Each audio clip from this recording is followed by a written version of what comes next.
at the same time as Qualtrics, as SurveyMonkey, as some of the other folks that you know in this space. Our founder actually wrote the first version of Qualtrics when he was studying at BYU. And we just kind of took a little bit of a different path, right? I think those companies really went through very high growth, took on a lot of venture capital, went public, and are now kind of going private and getting acquired. And you're kind of feeling, I think, some of the zigs and zags that these companies are taking. We've really just kind of been on a very step-by-step growth path, right? As we know, step-by-step. We do like change, but we take it step by step, right? And that's really kind of our vision of how we get into this market. So we've been 100% bootstrapped since 2005. We're very much a global company. We've got about 300 employees globally. And we really just pay attention to our customers. That's our goal, right? Is that 90+% customer renewal rate. Most of our customers come from other platforms at the end of the day. That's where we get 70% of our customers from. And we're really happy that we see kind of 100% implementation rate. And that comes from the software, which we'll talk about and kind of show you where the innovation is on the software side. But as you can kind of tell from this event, from these conversations, from our account managers on the ground, we're also here to support, right? It's not just, hey, here's a big piece of software and go run it on your own. We want to be here for you. We want to build a relationship with you. Not only do we have our account managers on the ground here in South Africa, but we actually have dedicated customer success that will help you get implemented. I think this is one of the things about surveys and research. Like sometimes it looks pretty simple on a Word doc, but there can be like 5 or 6 different ways to script up that survey, right? Which logic are you going to use? How are you going to present it? And sometimes you just need help, right? And that's kind of what we're here to do, is not just be a piece of software, but also be that help behind the scenes where you can get on a Zoom call, you can get help from somebody that's actually dedicated to your account. And you can kind of see the scale that we're operating at these days. You know, founded in 2005, 5.5 million users worldwide, 8.9 billion questions answered.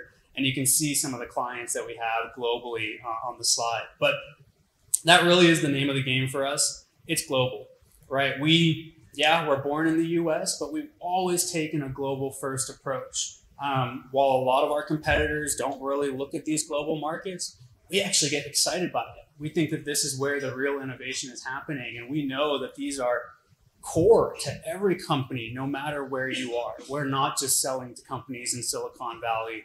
We're all over the world. And each of these markets are different, right? We understand that, hey, in South Africa, there are different data regulations. And so not only do we have people on the ground, we've also got data centers all around the world. You know, you don't have to have your data located in the US. It can be in our European data centers, our Asian data centers, our Middle Eastern data centers. So we do give you that kind of flexibility with our global footprint. And again, that's the reason why we're here at the end of the day. So we're global, but obviously we're here in South Africa as well. We really entered the South African market 2 years ago in 2022.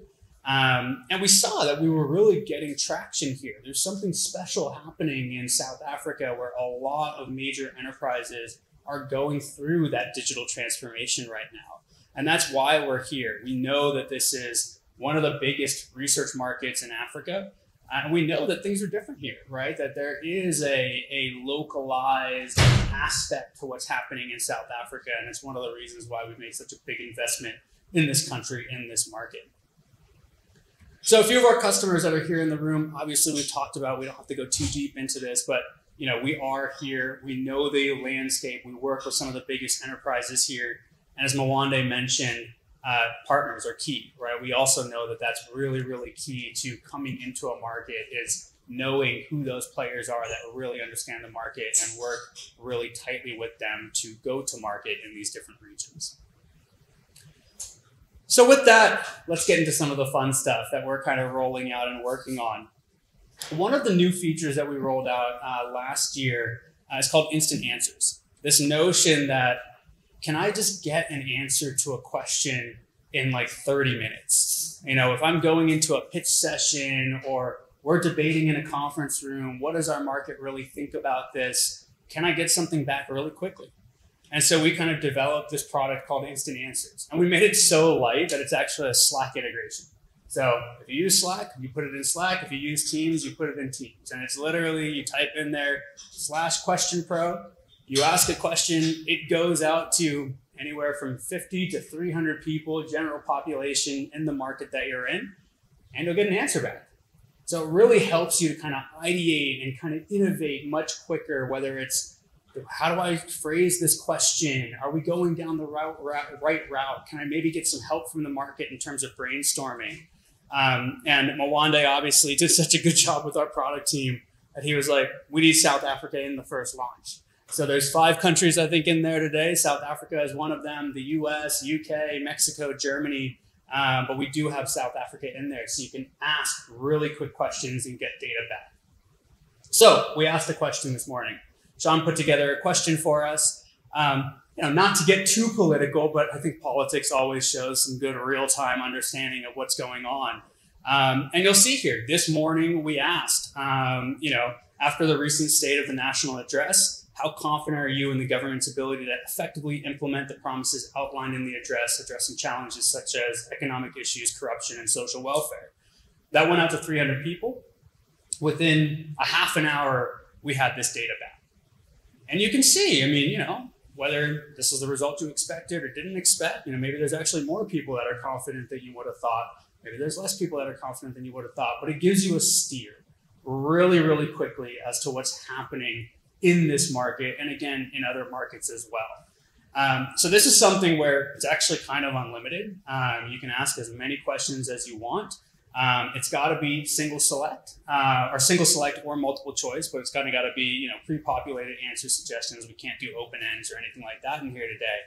But you can ask as many questions as you want, as many times as you want, and you can kind of link these things up to create really, really agile research.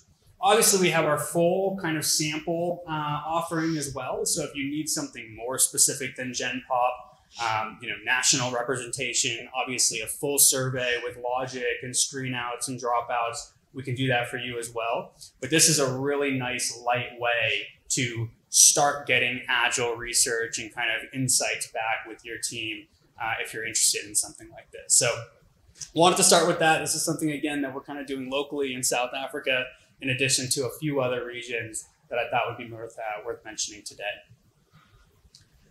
Let's talk about a few other things that we kind of rolled out in 2023, again, more specific to the South Africa market. One of the things that we realized in South Africa, and a lot of our other kind of global markets, unlike in the US, WhatsApp is huge. And this is a great, great way to communicate with your customers. And so this is actually something that we rolled out, is this ability to actually integrate into your WhatsApp business profile and send out surveys that way, where you can send them right through WhatsApp. People can contact you through WhatsApp, and they can go in and fill out the survey. And we've actually taken it one step further than that. You may see it in this screenshot. It's a little hard to read, but it actually can be more than just sending a survey link, but it can actually be a back and forth conversation. That's actually that you're asking the question in the message on WhatsApp. They're then able to kind of answer in the messaging itself, and then it goes to the next question, so on and so forth. So a really, really good way to do customer feedback surveys, things that are light, things that are a little bit more straightforward. Something that, again, we're focusing on here in South Africa, knowing how much and how ubiquitous WhatsApp is. The other thing that we've kind of seen in South Africa is SMS, really important, getting things out instead of just on email, but actually through the mobile phone numbers. This is something that I think a lot of companies in our space have done. We use a provider called Twilio to do this globally. Twilio can be expensive, especially in the South Africa market when you look at the volume of SMS messages that have to go out. And so what we did last year is we actually kind of built out a slightly different architecture where we can just integrate into your SMS provider so that you don't take on that additional expense. So whether it's Vodacom, or there's a few kind of intermediaries here in South Africa that we can work with, but this allows you to distribute SMS at a much, much lower rate that actually fits the need of this market here versus what you see from some of the global players, and frankly, what we're doing globally, just kind of linking into Twilio. So you all probably know this, SMS distribution dramatically increases your engagement rates over email. And it's a great way to think about another vehicle between WhatsApp and SMS to actually get out there and get responses back from your audience. The other one that we talked about slightly after the SAMR presentation is this idea of offline devices, right? Getting interviewers out there on the streets, going and knocking on doors. SAMR is doing the certification. We're also working on the technology to help enable that. So we're hopefully getting rid of the paper pencil as we kind of move along here and moving to a place where, yeah, you can put this on a tablet or an iPad. You don't need internet connectivity. You do your responses on that tablet. And everything that you see online still works offline. So all of your logic, all of your routing, all of your advanced question types, and you can send that survey in both ways. So you can distribute it online for your customers that are online and reachable via link or SMS or email, or you can have your interviewers go out into the field and actually do this on the device itself. And then the nice thing is that as soon as that device comes back online, all of that data gets uploaded into the same report. So you're not manually doing data entry, scanning things, trying to put it back in and fit it together with your online study. Everything comes together in one place. This is something that we actually launched maybe 5-6 years ago, primarily in the Latin America region, where we have a very big presence in Mexico and Brazil. And they really kind of pushed the ball forward on what we're doing with this technology around mobile offline solutions. This includes things like recording the interview, allowing the interviewer to take pictures so that you can do quality assurance, getting the GPS location of where that device is so we actually know that that interviewer is in the right place at the right time where we expected them to be. So another really interesting kind of piece of functionality that we've rolled out that I think could be, specifically useful in the South African market as well. The other thing that we've done, integrations, I just think that this is key, especially as more and more enterprises go through that digital transformation. All of these systems have to be linked up, whether we're talking to your CRM, your ERP and financial databases, again, your communication databases, whether it's linking into your email distribution. We've kind of done it all. And especially when it comes to customer experience, this is crucial, right? You've got to have all those systems talking to each other. If you're using a ticketing provider like Zendesk or Desk, you've got to send it back into that. We've got our own ticketing platform, but all these systems need to be connected. And this is, again, one of the things that we think about at QuestionPro is every implementation is going to be slightly different, right? You all are using different systems in your enterprises, and it's going to look different than the customer next door. And so what we try to do is really give you an offering that says, you know what, we'll build it for you. We'll integrate it for you, and it won't be cost prohibitive because we've got a large team in India that's taking this on for our customers around the world. So this is kind of something that we build into the model. I know in a lot of cases it can be frustrating. Okay, that integration, this integration can be really expensive. It can really add up, and it can take a long time. We try to be much more agile on this front, especially for markets here like South Africa. So what's kind of coming in 2024? A lot of this is already out and accessible in the platform today, but obviously things that we're working on and kind of continuing to push the ball forward on. One of them is NPS Plus. So I think a lot of us are familiar with the NPS question when it comes to getting customer feedback, asking this kind of question, on a scale from 0 to 10, how likely are you to recommend our service to a friend or a family member? That's great, but what's the root cause behind it? How do we know why they're a promoter or a detractor? Well, a lot of times what you do is you kind of ask the open-ended question right after it, and then, well, you've got to then go through the task of going through all the open ends and trying to figure out, well, what's actually going on here? So what we did is we created this NPS Plus question type, which is almost like if you think about like Uber, right? Where you give a driver a rating and maybe that rating wasn't so good. Well, the next thing that pops up is like, why wasn't it that good? But it's not just an open-ended, right? It's kind of giving you a smart 4 or 5 selections that you can kind of click on so that we can get more of that understanding from you. And it's based on what was that initial rating that you gave us. So if you're a detractor, We're going to say what went wrong. We're going to give you a few things, and those things are going to update smartly based on the feedback that your customers are actually giving to you. Same thing on the promoter side. Okay, what went right? So you can kind of see in these screens here, right? You start with that NPS question. Next up, what went wrong? Okay, click on one of those. If you put in other, give us the open-ended. And then this really cool piece here at the end where people can actually give you ideas and co-innovate, co-create with you. And they can upvote, they can downvote those things. So if they felt like, well, cleanliness was an issue, okay, what was it about the cleanliness? What did other people kind of put in terms of ideas there? I can upvote those, I can downvote those, and now you have much, much more constructive data to actually take back and say, what changes do we need to make at the end of the day based on the customer feedback that's coming in? So that's NPS Plus available in your CX licenses today, and you can take advantage of that right now. The other one that we're doing a really, really big push on this year is closed loop feedback.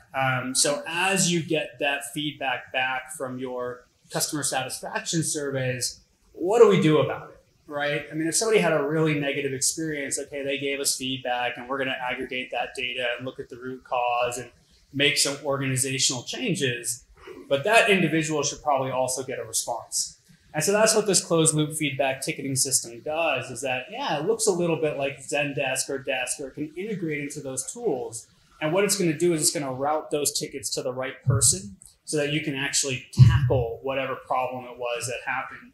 Or if they're a promoter, maybe you get a ticket there and you say, okay, how can we work with this person to get a testimonial or create a champion from somebody who we know already loves our service or our product? So there's a lot of kind of simplicity and complexity that goes into a system like this, right? On the face, it's actually pretty simple, right? Based on what feedback you give, a ticket gets created. Where the complexity comes in is, well, your organizations can be very large, and there's a lot of people that have to respond to those tickets depending on what storefront it was, or what service station they were in, or what product they were using. And so that's where the complexity comes in, right? Is that we tie these things to your organizational hierarchy, your structure, so that these tickets get routed to the right person. And then managers can actually look at this and say, how long is it taking for my team to respond to these tickets? Do things need to be escalated? Can we measure how things are being treated? Did we actually close those tickets on time? So you get a very comprehensive load shedding, another local market piece. But you get a very comprehensive system here that does all of the routing for you and ties back into the organization, and can even be turned on with things like SSO, right? Because when you look at these service organizations, they're very large. People come, people go. That's changing on a monthly basis. We want to make sure that our system is kind of up to date with that and thinking about it at all times and kind of addressing and syncing with it as we go. So we'll take a moment here as we turn back on. While we wait, any questions so far, maybe?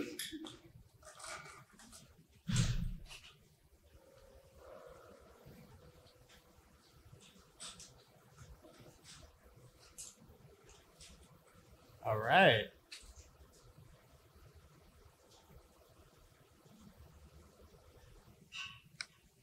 So we'll give the projector here a moment. Let's see, is this on? Think so? Okay.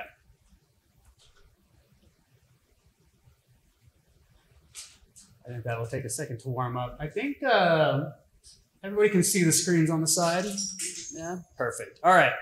Well, good, because we're going to talk about the fun stuff. AI. What are we launching in terms of AI? What's already out? What's coming?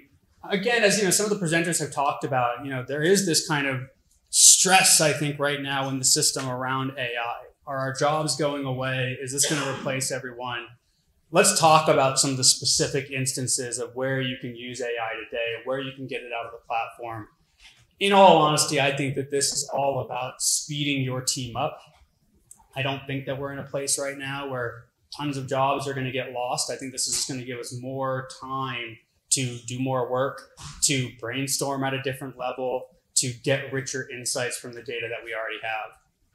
So we'll talk about a few things that are already developed and then things that are kind of coming down the road here. So the first one, we've had some presenters talk about it, QXBot survey generation. This was our first step into the AI mix. We actually launched this Q1 of last year. So it was actually one of the first survey platforms to do auto-generated surveys where you can actually just type in, I want a survey to help me understand the political landscape in South Africa. Boom, here are 12 different questions that come out, and you see that actually happen in real time with the question answers. Now again, we're all researchers in the room, right? That only goes so far. That's not going to apply all of your logic. It's not going to maybe be all of the best questions or the exact right questions, but it cuts out probably half of the time that it takes to ideate and build that first draft of the survey, right? To say, well, should I ask it this way? Should I ask it that way? Oh, you know what? Actually, that's an interesting way to ask that question that I hadn't thought about, that I'm letting QXBot and the AI actually do for me. So play around with this. It's very simple. You go in, you click the button once. It's actually even available in our free version, and you can create surveys. And then those questions are right there in the platform already ready to go. You can send that around to their team. They can see it in action. And again, you've got the answers there, right there, ready to go. What's coming on this front is image generation. So actually creating some of the imagery in your surveys, doing that with the AI. One that we are kind of, let's say, in beta mode, some folks have seen this, is our XDay dashboarding using AI. So you get all of your results back from a survey, and what do we do from there? We start building charts. We maybe download that raw data export, pull it into another system to start analyzing it. Now the AI is going to actually be able to look at that data and just build a dashboard for you. So it's going to choose which charts make the most sense. It's going to build that dashboard for you. And not only that, it's going to look at those charts and actually come up with some insights for you. What's going on in that chart, right? We go back to our instant answers. I didn't give you much insights on that. You all can interpret that data yourself. But QXBot for XA is actually going to give you some insights on that. What does that mean? What are your takeaways from that data? Again, is it going to be exact? Is it going to be a full report that's ready to go? Maybe not, but it's going to give you that starting point to say, ooh, there's something interesting in there that maybe I didn't see before. I think we've all felt this as researchers. You run a big survey. You can keep digging into that data for like a year and keep on pulling out insights, right? And sometimes we forget about it. Sometimes we just don't have the horsepower to keep on going, keep on cross-tabbing, building out different data tables, filters. QXBot for XA Dashboard is really going to give you kind of a starting point to really quicken that cycle and give you a lot more ideas as to what's really being said within that data set. The other one that some folks have talked about is Pathos AI. That's the open text analysis. I think we've all felt that challenge as researchers. Cool, I asked an open end. Okay, now I've got 1,000 comments to read and categorize and figure out what to do with. And frankly, I think that it's actually pushed us in a direction where we don't even want to ask open ends on our surveys anymore. And then we kind of end up in this place where, cool, I've got a bunch of quantitative data, but like, what does that really mean? Oh, okay, now I got to go run another survey and figure out like how to double click there. Well, if you ask a couple open ends, that already can be, that explanation can already be in that data set. So what Pathos AI does is it actually helps you analyze that data set really quickly, run sentiment on top of that data set, categorize that data set for you. What are these people really saying in their open ends? All of that becomes automatic, and again, it gives you a starting point to then dig into the data. Hey, this person is talking about cleanliness. What's going on there? Why is that a problem? Okay, let's take a deeper look. This person is talking about pricing, or I'm seeing out of that 1,000 comments that 20% of them are talking about pricing. Well, we didn't really think that was an issue. Let's click in on that. Let's dive deeper. Let's segment that out based on positive sentiment, negative sentiment, different demographics, different age groups. And this gives you a really, really easy way to make sense of that open-ended data. Data quality is another one that we're looking at, the constant cat and mouse game. AI makes it now easy to generate responses to your survey. It makes it easy for us to create a survey. You know, it makes fraudsters, makes it a little easier for them to take the survey as well. So it's that cat and mouse, but we're also using AI to then make sure that when you're getting responses back, we look at that and say, ooh, was that generated via AI or was that an actual authentic response? Looking at different patterns in the data. Are they going through in a certain way? Are they going through too fast? Are we seeing patterns in the data that says, you know what? this response maybe isn't a very good quality response. Let's go out and recruit someone new. Let's kick that out of the data set so we have good, authentic data that we can look at the end of the day. That's all in research edition. What we're seeing on kind of a more of our qualitative platforms, communities, DigSite, and a little bit in our research edition that's coming out, video discussions. So having these focus groups online via Zoom in the platform, and then again, using AI to analyze all of that open-ended data that's coming out. So you've got a moderator, you're doing interviews, you're taking notes, that's great. But if we also get the transcript from that and every single person that was at that table, now we can automatically pull out more insights from all of that video recording transcript data that we have. We're also seeing that in our communities product where we allow your panel to actually do forums and kind of topic board discussions, right? Where they can kind of chat back and forth and give you feedback. Not in a video discussion in real time, but more asynchronously over time through the week as they go. Again, that's another problem of just collecting a bunch of open-ended data. How do you make sense of it? How do you think about it? How do you analyze it? AI is going to play a big piece of that. The other place that we're looking at in terms of AI is when you put an open end on a survey, you get a comment back. Sometimes that comment back can be pretty light. Sometimes it doesn't give you the full story.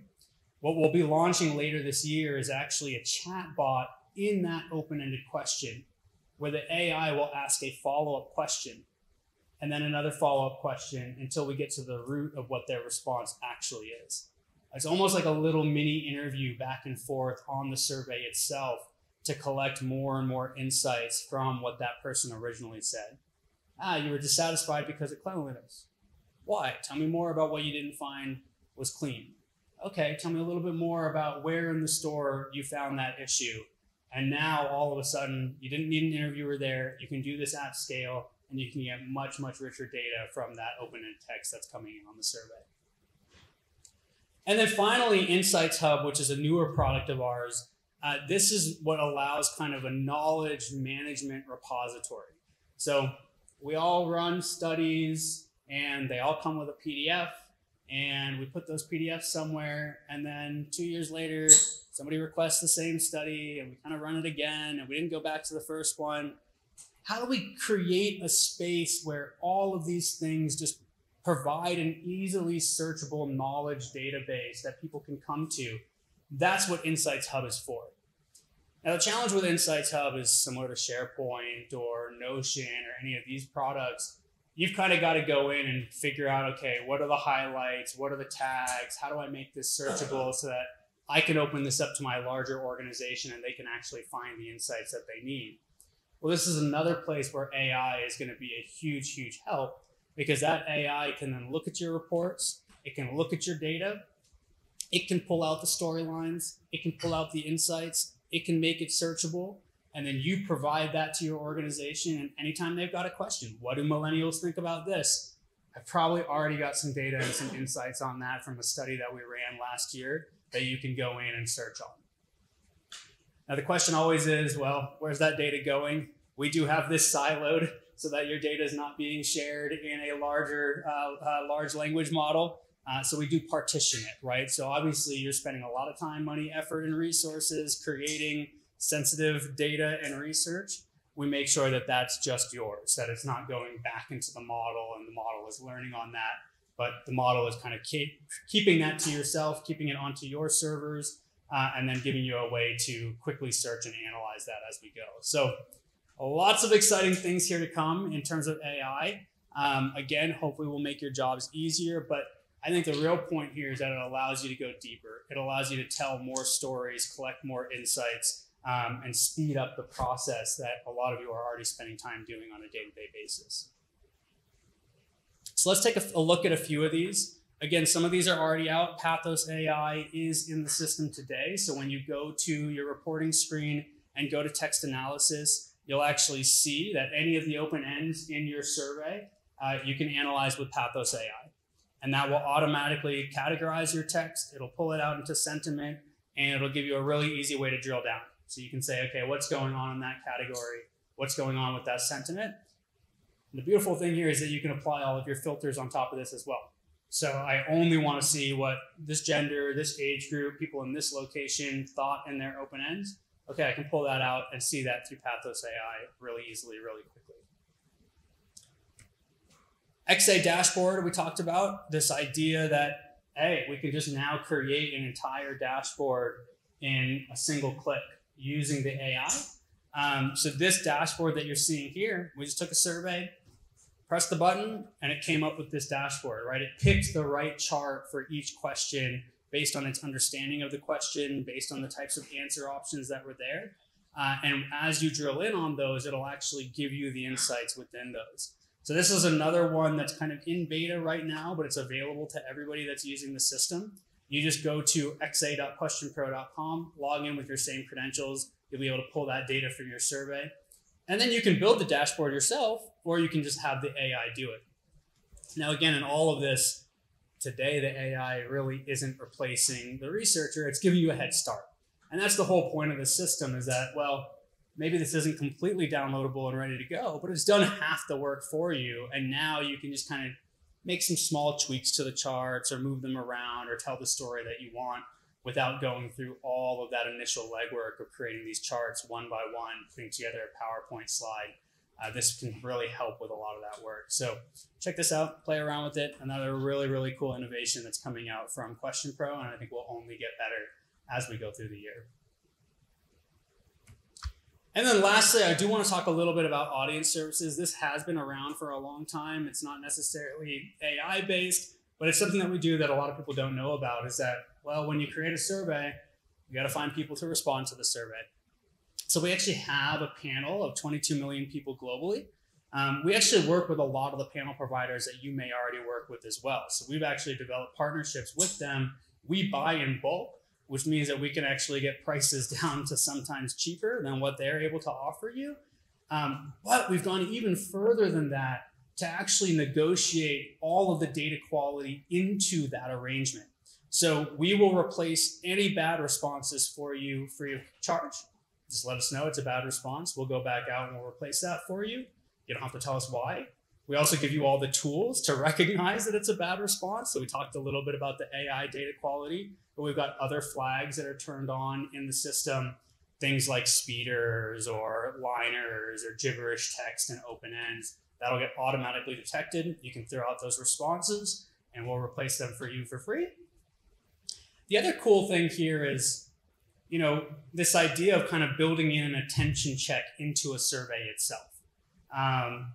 Okay, what's the color of the purple strawberry? Well, if you're not paying attention, you're going to click red or pink, maybe not purple. That's kind of an attention check question. And what you can do with that question is you can now screen out that person because they're not actually taking the time to fill out your survey and give you quality answers. What typically happens with panel providers is that then affects your incidence rate and your cost per complete goes up because you're screening people out. We've negotiated with them and we actually use their APIs to send that back to them and say, no, this was an attention check. It was a data quality issue. You also need to kind of work within your panel to address that with that person.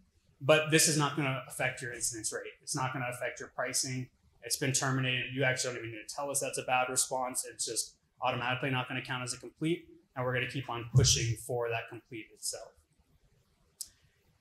We do niche audiences. It's part of the way that we work. You know, a lot of times you go out and you can kind of go and do self-serve audience bidding on these different panels, but it can be work, right? You've got to go and bid and launch your project and rebid and keep on bidding and then fill in that last quota with those last 10 people from a certain group. And it can be a lot of manual work. We take that on for you. So we're actually doing the bidding on your behalf. We will take your brief, however specific that audience is. We'll tell you what's feasible. We'll tell you how long it's going to take. We will go to our general panels. We'll go to our specialty panels in order to find that for you. We'll come back to you with a cost per complete, feasibility, estimated incidence rate, and how long it's going to take to actually do that project. And then we'll do all the work in between, filling those quotas, doing the soft checks, making sure your terminates are in the right place, and bringing back the data that you're truly expecting from that. So something that I wanted to talk about, you know, a lot of people don't know that we have this offering. Everybody does need responses to their surveys at the end of the day. And we're trying to make that easier for you, whether it's the WhatsApp piece, the SMS piece, the offline devices, or allowing us to take on the panel work for you as well. So those are some of the innovations that are coming from QuestionPro, have already been released, or what's kind of to come over the next few years. If you've got questions on any of this, let us know. You know the folks in the room from QuestionPro that you can ask. We can provide demos. This is probably just a small portion of what we do. It's sometimes hard to do these presentations because we do a bunch of stuff, whether it's conjoint or video responses or max diff. There's a lot there. Let us know what you need. We probably have a solution to it. It's one of the cool things about being such a global company that's been around for 20 years. We've just developed a ton of stuff, and we've seen so many use cases with all of our customers around the world.